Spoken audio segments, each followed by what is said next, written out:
Alors, bon matin tout le monde. Bon, encore aujourd'hui, on va parler affirmation, justification. Donc, le tableau là, avec les preuves qu'on a commencé la dernière fois. On va terminer vos notes de cours. On va faire deux exercices ensemble qui sont un petit peu plus compliqués que ce que vous auriez à faire en examen, par exemple. Mais on va les regarder quand même parce que, bon, c'est divertissant. Donc, on va les faire ensemble quand même. Ensuite, vous allez avoir quelques exercices dans le carré en maths à faire par vous-même. Et ensuite, le TAM, donc juste le noter s'il vous plaît, qui va être numéro 23, 24, 31 et 32 dans ton TAM 9. Mais sinon, on va s'enligner directement dans vos notes de cours. Donc, sortez-les. On va aller à la fin complètement, donc les deux dernières pages, euh, où est-ce qu'on va parler affirmation, justification. Donc ça, ici, c'est le premier. Bon, évidemment, moi, je suis fancy, j'ai de la couleur. Mais si vous vous en avez pas, c'est pas bien grave, vous allez être capable de suivre pareil. Donc, allons-y. On va regarder ici l'information qu'on nous donne pour l'instant. On vous dit que le segment MN et OP sont parallèles. Bon, encore une fois, quand on donne une information par rapport à des choses qui sont parallèles, c'est de l'information importante parce que si deux droites sont parallèles et qu'on a une séquence, bien, on sait que les angles alternes internes, par exemple, vont être identiques, pareil pour les correspondants, et etc. Donc, information super importante. Si vous avez un surligneur, surlignez-la. Vous pouvez aussi, si ça vous aide de les repérer dans le dessin, d'aller les surligner dans le dessin directement, ça peut être aussi pratique.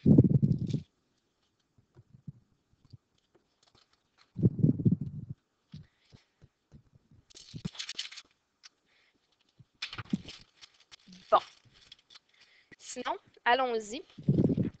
On va aller regarder ça ensemble. On va aller commencer. Bon, l'inconnu qu'on a, c'est l'angle que vous avez en rouge dans l'écran. Donc, l'angle QUS, c'est ça qu'on cherche. Donc, si on veut se rendre là,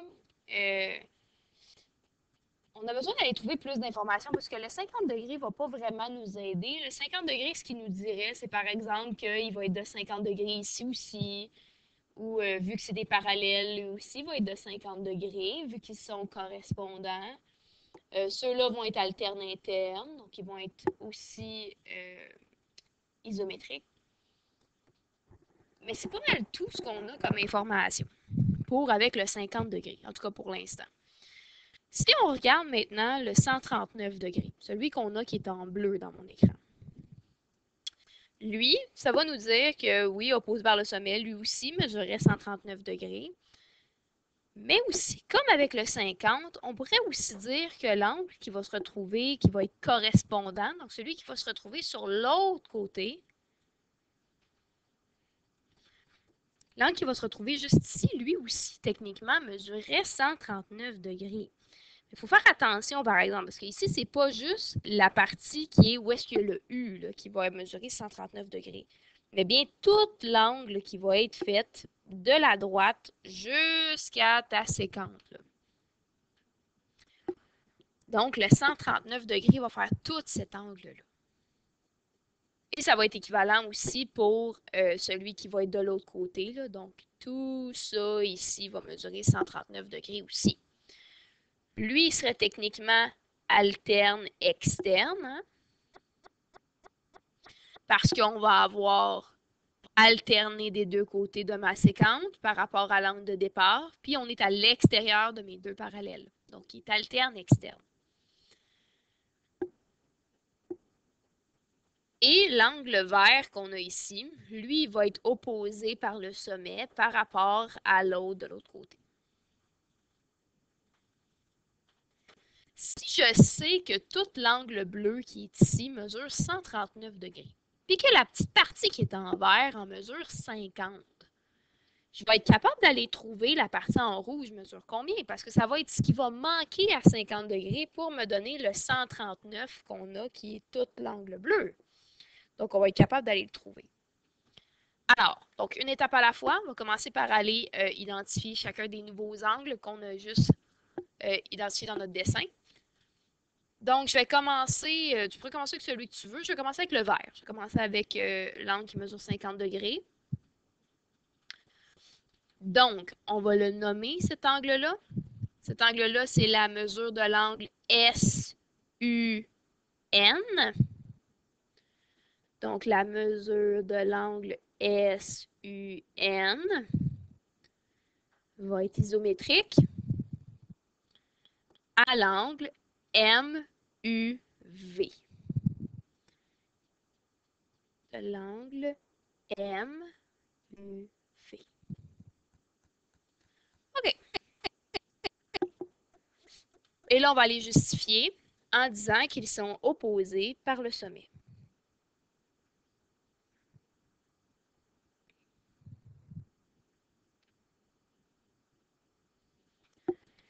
OK.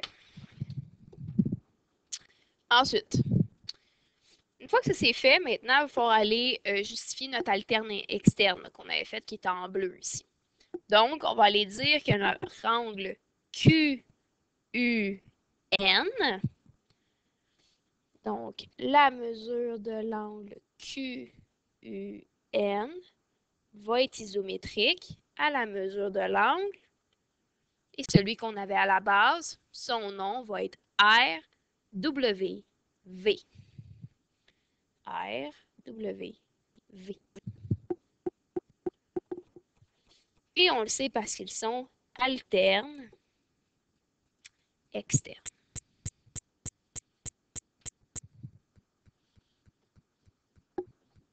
OK. Une fois que c'est fait, maintenant, on va aller justifier notre angle rouge. Donc, la mesure de notre angle QUS, la mesure de l'angle QUS va être égale. Et là, on va aller chercher ça va être quoi sa valeur. Donc, pour l'instant, on a que le 50 degrés de notre angle, l'angle SUN, plus l'angle qu'on a qui est le QUS, faut que ça égale à notre angle QUN.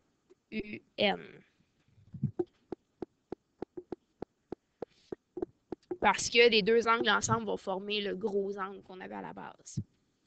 L'angle SUN, lui, mesure 50 degrés. L'angle QUS, lui, on ne le connaît pas. Et l'angle QUN mesure 139. Donc, on veut savoir 50 plus quoi va nous donner 139. Et ça nous donne que notre point d'interrogation mesure 89 degrés. Pour le trouver, j'ai soustrait 50 à 139, ce qui va vous donner qu'est-ce qui manquait dans le fond. Donc, il mesure 89 degrés. Et là, on le sait vraiment sans aucun doute. Ça veut dire que ton imprimante a mal imprimé, là, ça donne comme une espèce d'angle weird. Ton rapporteur d'angle, tu l'as mal lu, ou il n'est pas super précis parce que, bon, tu l'as acheté de seconde main de quelqu'un d'autre, là, où est-ce que les angles n'étaient pas de la même grandeur à son époque. En tout cas, peu importe. Peu importe la raison pour laquelle ça pourrait pas fonctionner si tu faisais le calcul avec tes mains, avec tes yeux. De cette façon-là, tu es assuré que c'est la bonne réponse. Bon, maintenant qu'on est satisfait, on va pouvoir aller changer de page. On va aller en essayer un autre. Celui-là est similaire, un petit peu plus compliqué à voir par contre, parce qu'il y a beaucoup d'informations, puis on n'en a pas nécessairement besoin de tout ça. Donc, si on regarde, on dit que les deux droites AC et DB vont être parallèles. Alors, donc celle-ci avec celle-là. Ça, ce que ça veut dire, c'est que si on prend par exemple l'angle qui est ici, ben on va retrouver un équivalent qui va être là. Parce qu'ils font partie de la même droite parallèle, de deux droites parallèles, puis il y a une séquence qui les traverse. Donc, ils vont être pareils. C'est aussi vrai pour l'angle C ici, avec celui-là. Donc, c'est ce que ça nous donne comme information. On va déjà s'ébarbouiller beaucoup comme ça dans l'écran. Je vais vous éviter d'en mettre plus. Ensuite, DC et BA aussi sont parallèles. Ça veut dire que celui-là, avec celui-là aussi sont parallèles. Donc, ici, on vient de créer un parallélogramme. Si tu te souviens de de tes quadrilatères. Donc ici, c'est un parallélogramme qu'on a créé. Où est-ce qu'on a comme plein d'angles pareils à l'intérieur. Bon. Ensuite, on cherche la valeur de l'angle CEB, donc celui qu'on va avoir juste ici avec le point d'interrogation. Bon, pour se rendre là, parce que là, cet angle-là, en fait, il n'y a aucun lien avec aucun autre. Il n'est pas alterne interne avec personne, il n'est pas correspondant avec personne parce que sa séquente, en fait, elle va à travers deux droites, mais ils vont avoir. Il y a peut-être l'angle qui est ici, qui va être similaire. Donc, qui est son angle correspondant. Pareil pour lui aussi, qui va être son alterne interne. Mais sinon, c'est pas mal tout. Donc là, on a plusieurs options. Soit on va aller trouver, dans le fond, les deux angles qui sont ici, puis utiliser les angles intérieurs d'un triangle, ou on va aller utiliser la technique qui est juste ici. Personnellement, j'aime beaucoup l'idée d'utiliser cet angle-là, parce qu'on connaît déjà celui qui mesure 71 degrés qui est juste à côté. Fait que pourquoi aller se casser la tête à essayer d'aller trouver ceux-là quand on en a déjà un connu juste ici? Fait que moi, je pense que c'est ça qu'on va aller faire. On va aller trouver celui-là, qui va être équivalent à celui qu'on a en haut. Donc ça, c'est son angle alterne interne par rapport à celui qu'on a en haut. Ah non, pardon, correspondant à celui-là. Il est du même côté de la parallèle et du même côté de la séquente. Donc, il va être correspondant. OK. Correspondant à celui qu'on a à la base. Les trois angles qu'on a ici, les trois qui forment tout ça ici, techniquement, c'est un angle plat. Donc, ils doivent faire 180 degrés ensemble. Donc, on connaît le 71. Il y en a un qu'on ne connaît pas. Puis, il nous en manquerait un. Puis, ces trois additionnés-là ensemble vont me donner 180 degrés. On est un peu chanceux quand même parce qu'on a aussi l'angle D qui est juste ici, qui mesure 67 degrés. Vu que c'est des parallèles, encore une fois, on va pouvoir aller repérer l'angle D ailleurs. Donc, l'angle D, il aurait pu venir ici, par exemple, il aurait été l'angle alterne interne. Correspondant, c'est celui-là. Mais il y a aussi de l'autre côté, là. Donc, ça ici, c'est un angle correspondant à l'angle D. Ça, c'est un angle alterne interne. Donc, il y en a quand même plusieurs. Si on prend l'angle alterne interne, juste ici, puisque c'est des parallèles, on sait qu'ils ont la même longueur. Ça veut dire que lui, théoriquement, mesurerait 67 degrés. Si lui mesure 67, puis que celui qu'on avait déjà mesure 71, et que tout ça ensemble mesure 180, on serait techniquement capable d'aller trouver la mesure de l'angle rouge, donc l'angle correspondant. Donc allons-y, on va aller faire un petit travail. On va d'abord aller parler de l'angle bleu. Donc la mesure de l'angle, dans ce cas-ci, s'appelle BDC.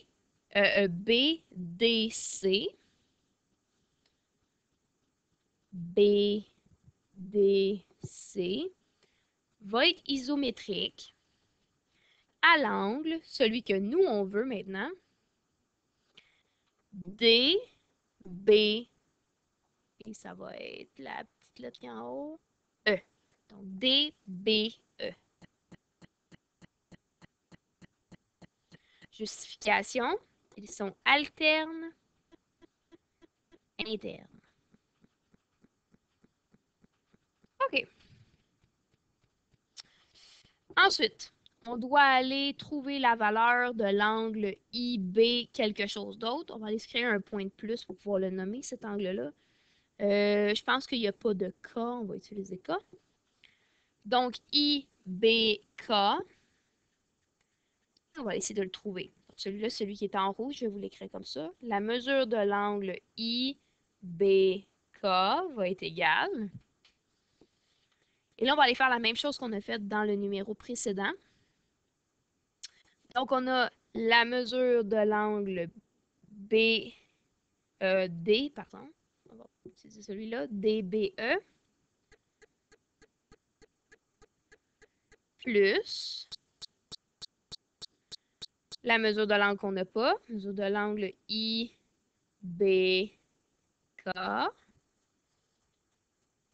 plus celui qu'on avait déjà. Bon, je vais le mettre en vert pour simplifier tout ça, plus la mesure de l'angle JBI.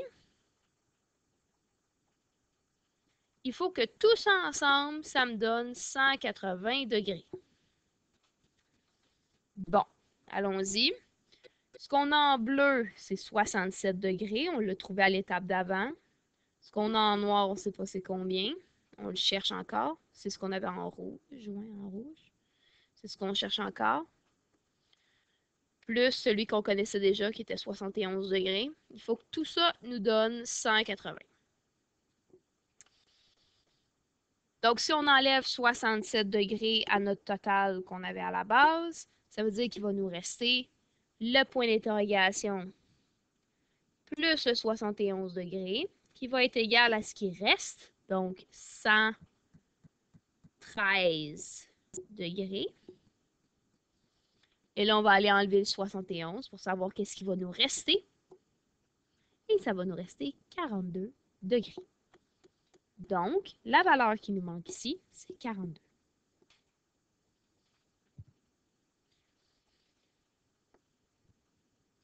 Et là, comme on a dit au départ, l'avantage qu'on avait ici, c'était que les deux angles, l'angle qu'on a en rouge, donc celui que nous, on a choisi, et l'angle qu'on cherche, ces deux-là, c'est des angles correspondants.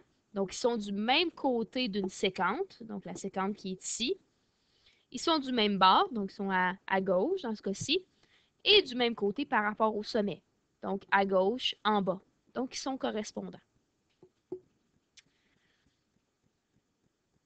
Donc, on va pouvoir aller les nommer, puis aller donner la réponse.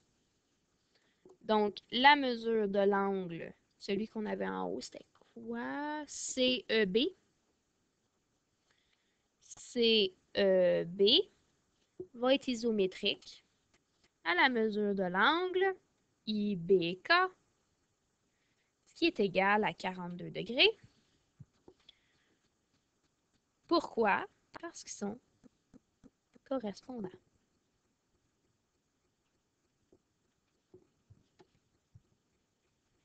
Même quand un numéro a l'air beaucoup plus complexe que les autres, ça ne veut pas nécessairement dire qu'il l'est. La meilleure façon de résoudre des problèmes comme celui-là, c'est de faire comme je fais au départ. Ça veut dire aller repérer les angles qui vont être les mêmes sans avoir à faire aucun calcul. Donc ici, soit avec un code de couleur, moi j'aime beaucoup les couleurs parce que je trouve ça plus facile à voir. Il y en a qui aiment mieux les représenter avec de l'ombragé, par exemple, donc ils vont les mettre dans vont colorier l'intérieur de la section qui va être la même. Ça peut bien fonctionner aussi. Mais sinon, avec le code de couleur, juste repérer les angles qui sont pareils. Puis quand tu penses que ça va être utile, marquer la raison pourquoi est-ce qu'ils sont pareils. Parce qu'une fois qu'on est rendu dans le tableau, des fois, on pense à beaucoup de choses en même temps. On n'est pas super concentré à essayer de faire la technique exacte là, pour que ce soit parfait là, quand on va aller l'écrire. Donc, on est mieux d'aller faire la justification dans notre tête quand on est en train de placer tout dans notre dessin. Puis ensuite, quand on va aller faire notre tableau, ben là, on fait juste aller remplir les informations qu'on a déjà trouvées. Comme ça, on est sûr de rien oublier aussi, puis de ne pas oublier d'étapes. Donc, aller repérer les angles pareils, première étape à faire. Ensuite, on va aller écrire les justifications dans le dessin, puis ensuite, on va aller faire le tableau. Meilleure façon de faire ça. Donc, vous avez quelques exercices à faire, page 160, 161, et ensuite le devoir, donc qui est dans ton tome 9. Si jamais il te manque quelque chose, tu vas juste me le dire, je vais t'envoyer ça par Teams. Mais sinon, amusez-vous bien, vous avez des questions, vous savez me rejoindre. Bye tout le monde!